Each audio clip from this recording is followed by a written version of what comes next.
We now begin to study linear differential equations with variable coefficients. So in general, such a differential equation will have an infinite series as its solution, known as a power series solution. There is one exception to this, and that is the Cauchy-Euler equation.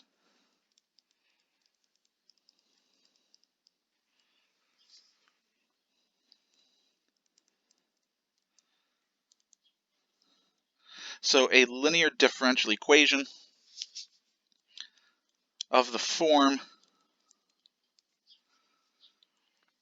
a sub n x to the n,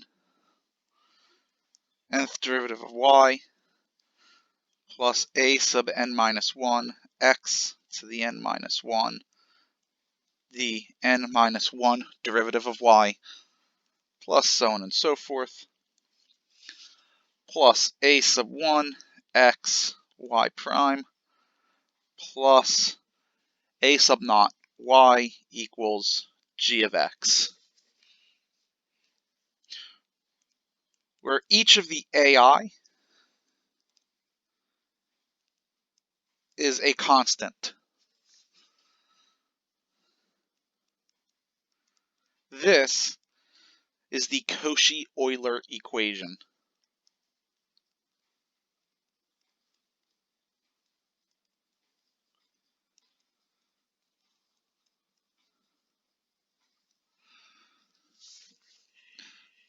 This is named in honor of two of the most prolific mathematicians of all time, Augustin Louis Cauchy and Leonhard Euler. We will start our study of variable coefficients by studying the method of solution of a Cauchy-Euler equation. We will be looking at the Cauchy-Euler equation of second order. So ax squared y double prime plus bx y prime plus cy is equal to 0. The higher order Cauchy-Euler equations follows analogously. We are going to guess the solution y equals x to the m. So that means that y prime would be mx to the m minus 1, and y double prime would be m times m minus 1 x to the m minus 2. If we now plug all of this into the Cauchy-Euler equation, we'll get ax squared times m minus 1 x to the m minus 2 plus b x m x to the m minus 1 plus c x to the m has to be 0.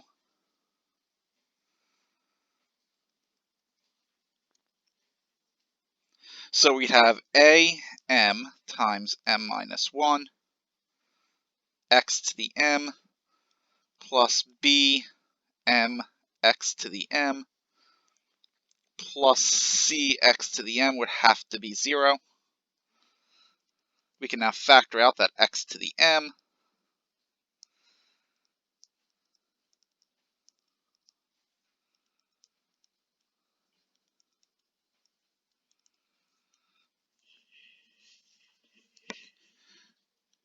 We can now expand this. So x to the m times, so what do we have? We have am squared minus am plus bm plus c equal to 0. Now, we know that x to the m will never be 0 unless x is 0.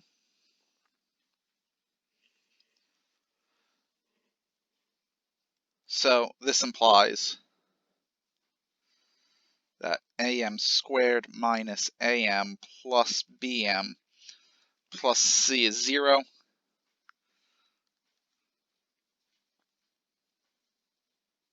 or am squared plus b minus am plus c has to be 0.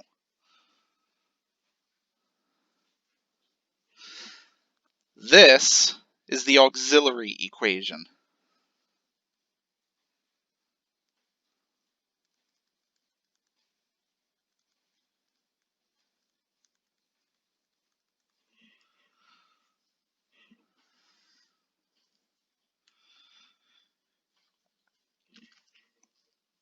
So all we have to do is solve for m. So we have three cases. We can have two distinct real roots. We can have a repeated real root, or we can have complex conjugate roots. We'll look at each case individually. Let's suppose that we have distinct real roots.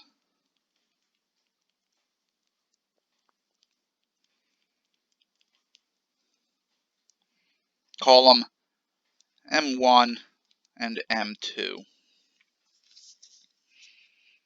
So the two solutions will be y1 is equal to x to the m1 and y2 is equal x to the m2. If we now go ahead and calculate the Wronskian of y1 and y2, let's determine the 2 by 2 matrix, x to the m1, x to the m2, m1x to the m1 minus 1, m2x to the m2 minus 1.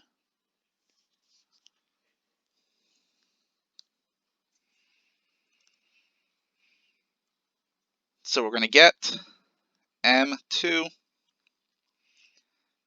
x to the m1 times x to the m2 minus 1 minus m1 x to the m2 times x to the m1 minus 1, which is m2 x to the m1 plus m2 minus 1 minus m1 x to the m1 plus m2 minus 1,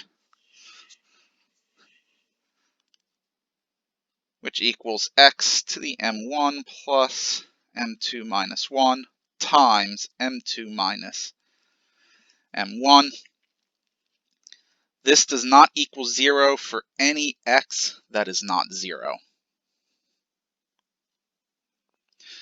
And we've already restricted that x cannot be 0. So these two solutions are linearly independent. And so our general solution will be of the form y of x equals c1 x to the m1 plus c2 x to the m2. Let's see this in action by considering the differential equation x squared y double prime minus 2x y prime minus 4y is equal to 0. This is clearly Cauchy-Euler of degree 2. So the auxiliary equation, am squared plus b minus m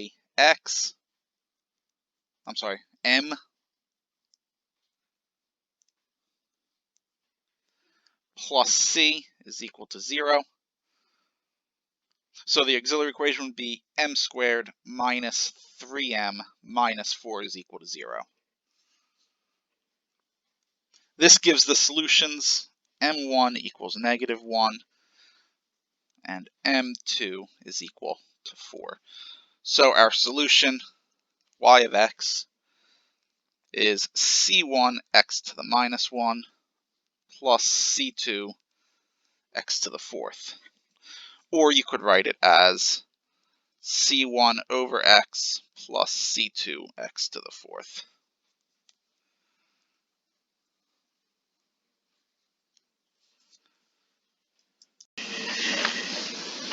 Let's now suppose that we get a repeated real root. That is, the root m appears twice. Well, we have one solution then, x to the m. We have to construct a second solution from y1, and we do this using the reduction of order we studied previously. So we get y2 is equal to y1 times the integral of e to the negative integral b over ax dx all over x to the 2m.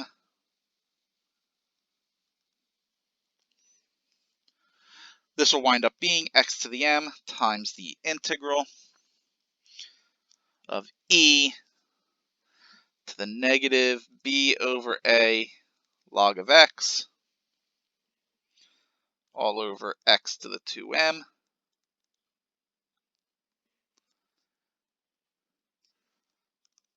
We can write this now as x to the m times the integral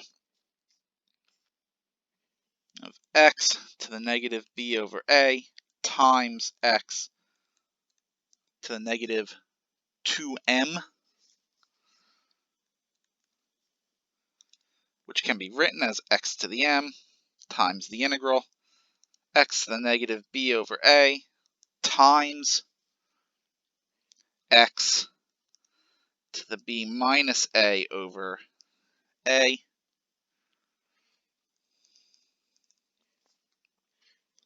which winds up being x to the m times the integral of dx over x,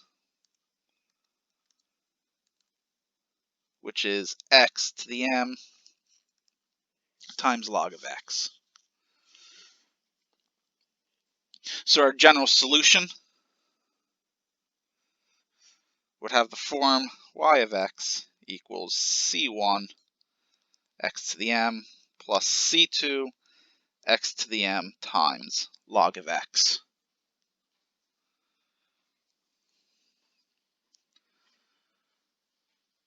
Let's now consider the differential equation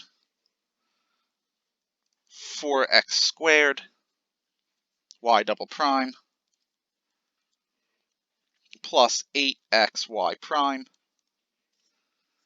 plus y is equal to 0. Our auxiliary equation will be 4m squared plus 8 minus 4m plus 1 is equal to 0. This has the solution m is equal to negative 1/2, which is repeated twice, has a degree of 2. So then our solution, c1 x to the minus half plus c2 x to the minus half log of x, or this could be written as c1 over the square root of x plus c2 log x over the square root of x.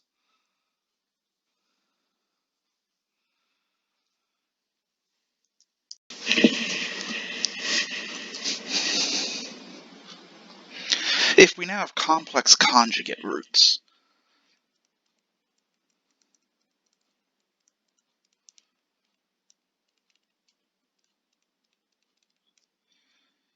let's say m1 is alpha plus beta I, and m2 is alpha minus beta I for alpha beta real numbers.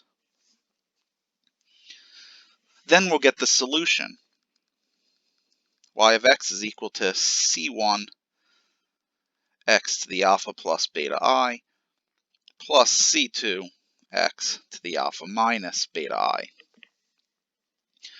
But as with our discussion before, we want real functions. So let's write x to the I beta as e to the log x all to the I beta,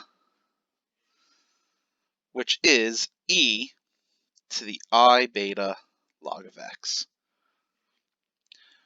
We can then use Euler's formula to write x to the I beta is equal to cosine of beta log x plus I sine beta log x, and x to the negative I beta as cosine of beta log x minus I sine of beta log x. We will take both of these, plug it into our general solution up here.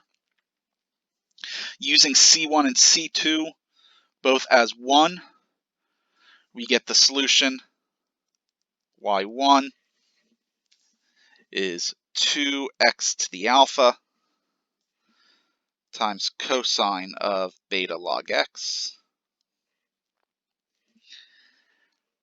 If we now take these two, plug it into the differential equation, and use C1 as 1 and C2 as minus 1, we'll get the solution y2 is 2I x to the alpha sine of beta log x.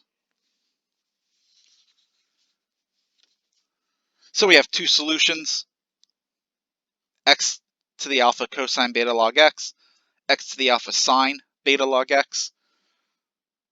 And so we can write our general solution in the form C1 x to the alpha cosine of beta log x plus C2 x to the alpha sine of beta log x.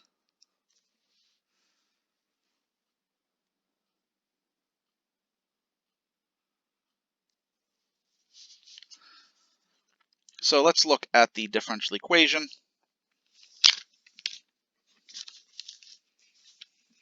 X squared y double prime plus x y prime plus 16y is equal to 0. This will give us the auxiliary equation m squared plus 1 minus 1m plus 16 is equal to 0, which has roots. M1 is 4i and M2 is negative 4i. So the general solution would be y of x is equal to C1 cosine of 4 log x plus C2 sine of 4 log x.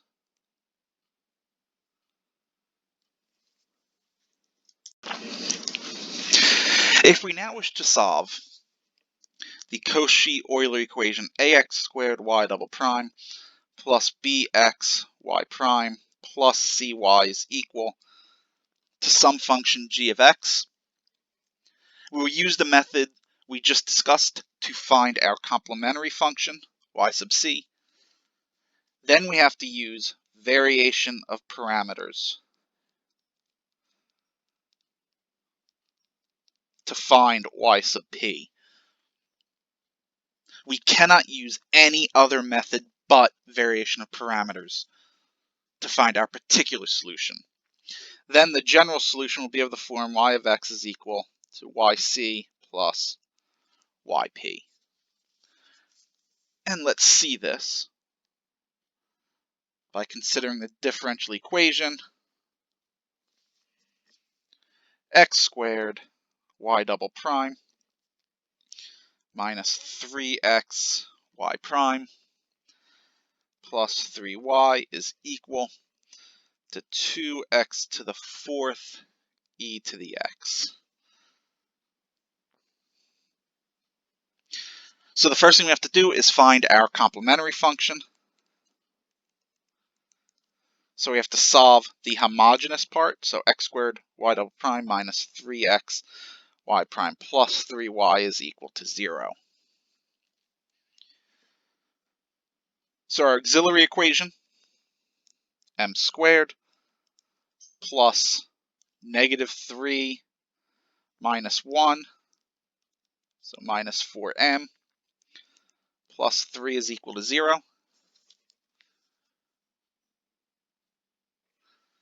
This gives the solutions. M1 is 1, and M2 is 3. So our complementary function, C1x plus C2x cubed. We now use variation of parameters to find YP.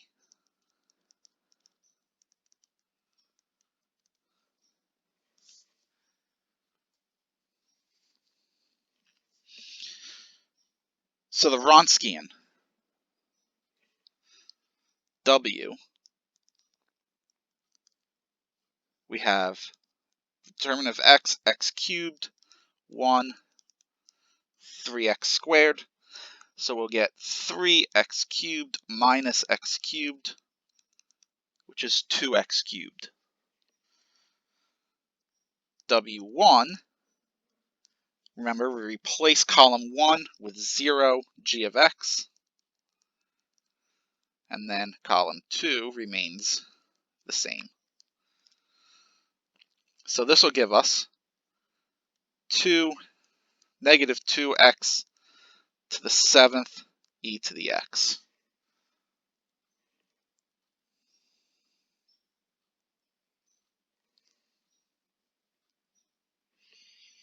W2,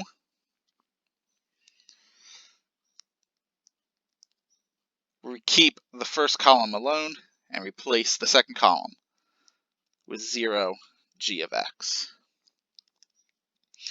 And so this will give us 2x to the 5th e to the x.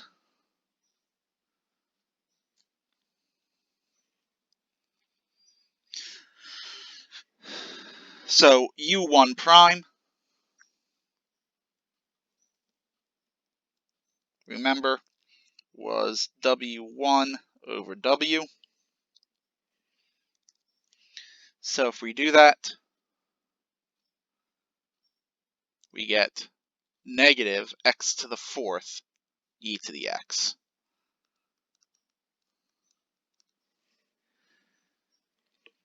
So u1 has to be the integral of negative x to the 4th e to the x dx,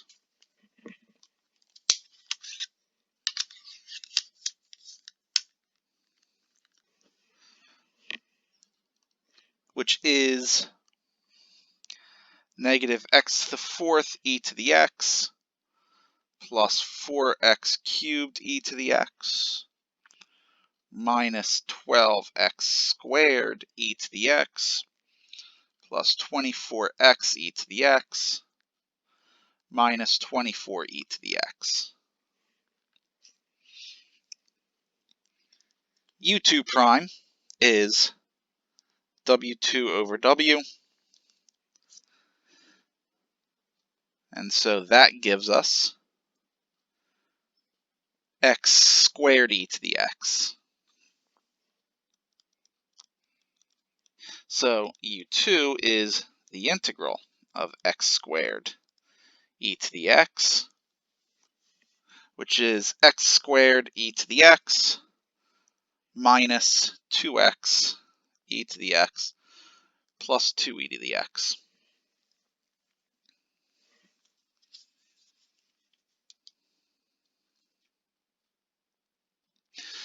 So the particular solution, remember, is y1 times u1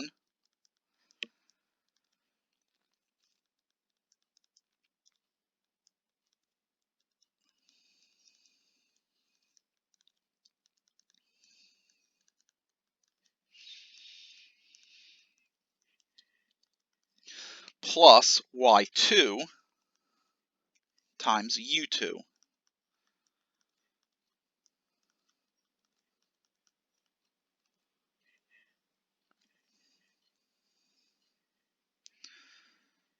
So we now go ahead and simplify this.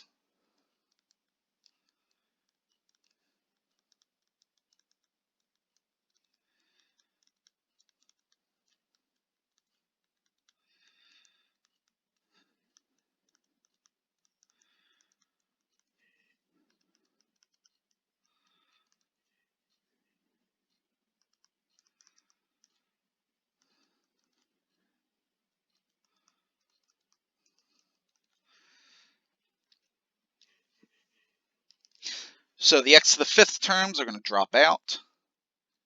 We're going to be left with 2x to the fourth e to the x minus 10x cubed e to the x plus 24x squared e to the x minus 24x e to the x. So again, that is our particular solution. Therefore, the general solution is c1x plus c2x cubed plus e to the x times, I'll factor out that e to the x, 2x to the fourth minus 10x cubed plus 24x squared minus 24x.